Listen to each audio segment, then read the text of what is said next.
అదేంటి, నాకు వసీకర కదా కనిపించాలి, మరి పెద్దిరాజు ఎందుకు కనిపించాడు?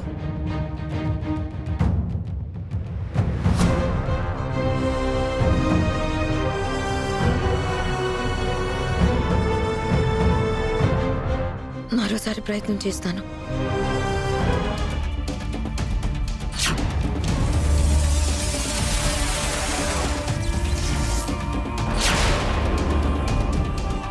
మళ్ళీ అతనే కనిపిస్తున్నాడేంటి? ఏం జరుగుతుంది అసలు? నేను వసీకర దర్శనం గురించి ప్రయత్నం చేస్తూ ఉంటే మాటి మాటికి అతని దర్శనం ఎందుకు జరుగుతుంది? నేను మంత్రతంత్ర శక్తుల్ని పూర్తిగా కోల్పోయానా? లేదంటే ఇలా జరగడం వెనుక ఏమైనా కారణం ఉందా? నాకేం అర్థం కావడం లేదే. మరి ఈ గుడి దగ్గరికి చేరకుండానన్న వసీకర ఏమైనట్టు? ఈ వసీకర అవని కంట పడకుండా అనుకున్న పనిని నెరవేర్చుకొని బయటపడాలి.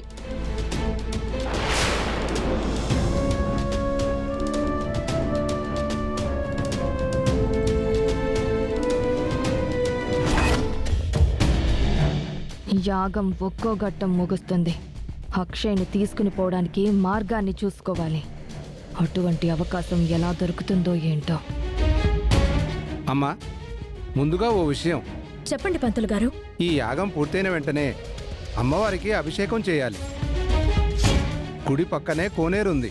మీరు వెళ్ళి బిందెడు నీరు తీసుకుని వస్తే అభిషేకం చేయొచ్చు. సరే పంతులు గారు, నేను వెళ్ళి తీసుకొస్తానులేమ్మా. యాగమైన తర్వాత నేను వెళ్తానులేమ్మా. మీరు పూజలో ప్రశాంతంగా ఉండండి. పూజ చివరి దశకు రాగానే నేను వెళ్తాను. సరే అమ్మా, నీ ఇష్టం. అక్షయ్కు తోడుగా అప్పుడు నేను కూడా వెళ్తానులేమ్మా, నువ్వు కంగారు పడకు. సరే అన్నయ్య, నువ్వు తోడుగా ఉంటానంటే నాకు భయమే ఉంది. అప్పుడు వెళ్దురులేండి. అక్షయ్ను ఎత్తుకుపోవడానికి పంతులు గారి రూపంలో అవకాశం దొరికింది. అక్షయ్ను కోనేరు దగ్గరకు తీసుకుని వెళ్ళిన తర్వాత అటు నుంచటే మాయం చేస్తాను. అవని ఈ యాగాన్ని నా మంచి కోసం చేస్తుంది. నేను కూడా మంచి కార్యక్రమం గురించే చేస్తున్నాను. డాక్టర్ దగ్గర నుంచి వచ్చే రిపోర్ట్లో నేను అనుకున్నట్టే ఉండాలని ఈ పూజని చేసుకుంటున్నాను. రిపోర్ట్ గురించి శ్రీకర్ గారు చాలా కంగారు పడుతున్నారు. ఈరోజు ఇస్తానని మాట ఇచ్చాను. ఎలాగైనా ఈరోజు ఆయనకి రిపోర్ట్ యొక్క రిజల్ట్ తెలియాలి. లైఫ్కి సంబంధించిన ఇంపార్టెంట్ రిపోర్ట్స్ విషయంలో ఈవెన్ మనకైనా అటువంటి టెన్షన్ తప్పదు. పాజిటివ్గా వస్తే ఆనందం, నెగిటివ్గా వస్తే ఆందోళన ఉంటాయి. డాక్టర్, శ్రీకర్ గారికి సంబంధించిన రిపోర్ట్స్ ఇప్పుడే మెయిల్లో వచ్చాయి. నువ్వు వెళ్ళు.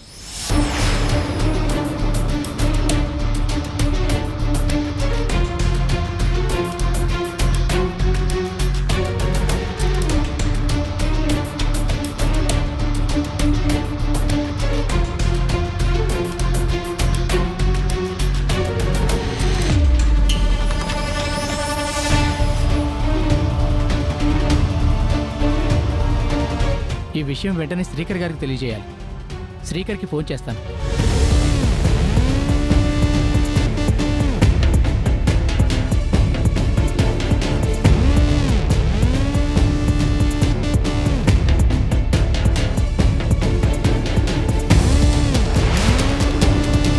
ఫోన్ రింగ్ అవుతుంది కానీ తను లిఫ్ట్ చేయడం లేదు. బైక్ మీద ఉన్నాడేమో, లేదంటే ఏదైనా బిజీ వర్క్లో ఉన్నాడేమో. చూసుకున్న తర్వాత తనే కాల్ బ్యాక్ చేస్తాడు. మనం వెయిట్ చేద్దాం.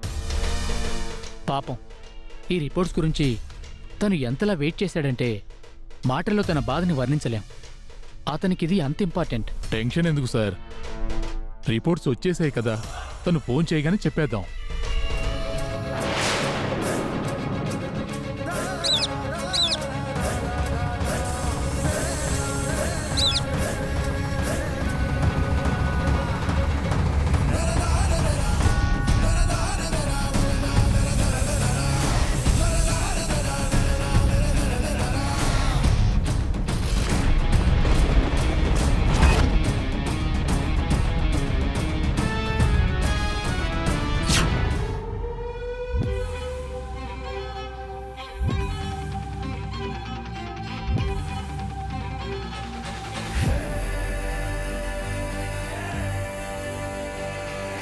బాబు నేను చెప్పినట్టు చెప్పి నమస్కారం చేసుకోండి.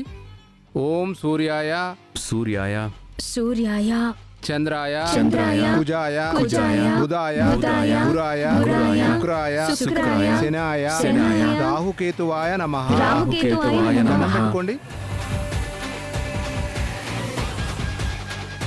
అమ్మా హోమంలో అక్షంతలు వేయండి, పసుపు కుంకుమ వేయండి.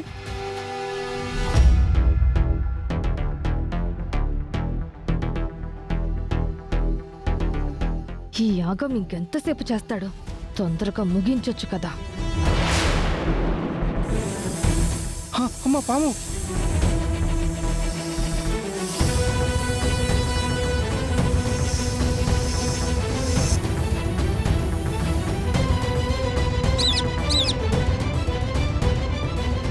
కంగారు పడకండి పంతులు గారు, చిలకమ్మ నాగమ్మలు ఏమీ అనవు. మా కుటుంబానికి ఎంతో ఆప్తులు వీళ్ళు. మా మధ్య గొప్ప బంధం ఉంది, మీరేం భయపడకండి. మీరేంటి ఈ సమయంలో ఇక్కడికొచ్చారు? నా గురించి తెలుసుకున్నారా? నేను ఈ పెద్దిరాజు దేహంలోకి పరకాయ ప్రవేశం చేసిన విషయం కనిపెట్టేశారా?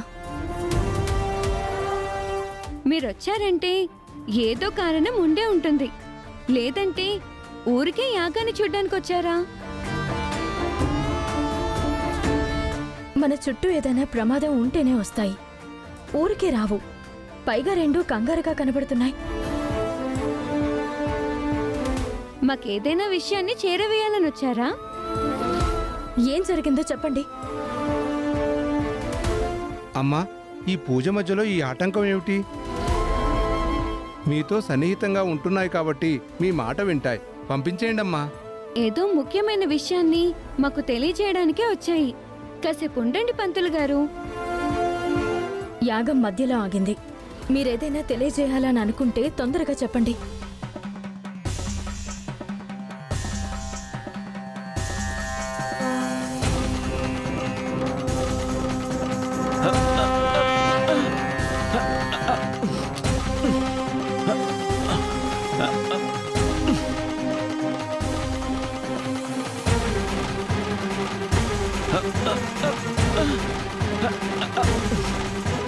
ఎవరికి అనుమానం రాకుండా ఈ చోటు ఉన్నానులే అని ప్రశాంతంగా ఉన్నాను. ఇవొచ్చి నా పథకం అంతా పాడు చేసేలా ఉన్నాయి.